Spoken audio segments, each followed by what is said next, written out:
இன்னைக்கு நம்ம vegetable cutlet எப்படி செய்யுதுன்னு பார்க்கலாம்.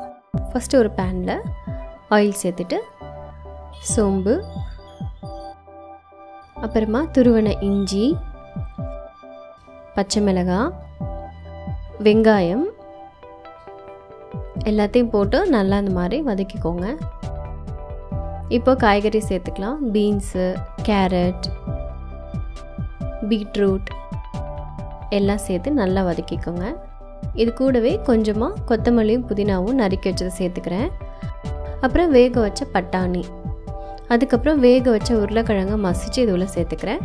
கூடவே கொஞ்சமாக உப்பு, அதுக்கப்புறமா சாட் மசாலா, மஞ்சத்தூள், chilli powder, garam masala, coriander powder, அப்புறமா try mango powder, amchur powder சொல்லுவாங்க.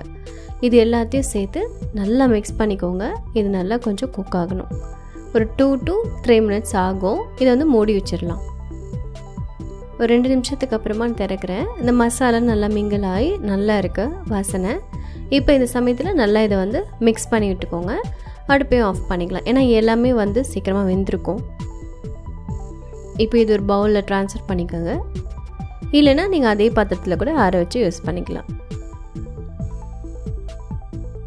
இது கூடவே நான் இன்றைக்கி ஒரு சின்ன ஆப்ஷனுக்காக பனீர் வந்து சேர்த்துருக்கேன். துருவனது ஒரு 1/4 கப்பு, மைதா,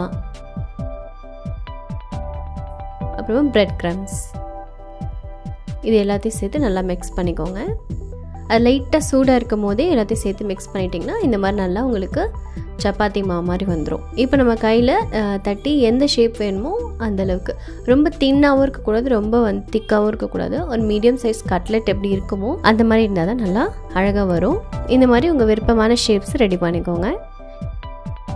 இப்போ ஒரு பவுலில் 2 டேபிள் ஸ்பூன் மைதா, அதுக்கப்புறம் தண்ணி தேவையான அளவுக்கு ஊற்றிட்டு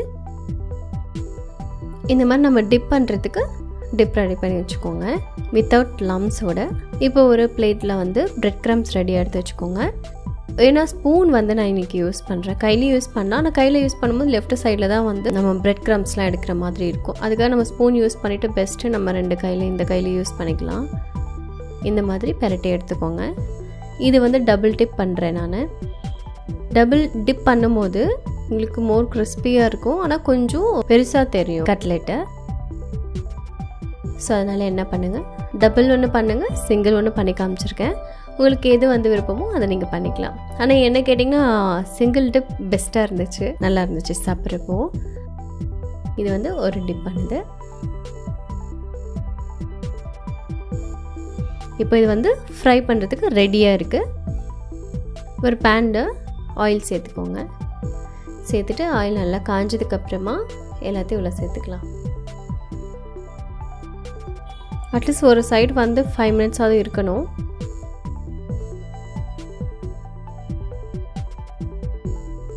இல்லைன்னா அப்பப்போ இந்த மாதிரி நீங்கள் வந்து திருப்பி விட்டுகிட்டே இருந்தீங்க அப்படின்னா கரெக்டாக ஈக்குவலாக வேகும்.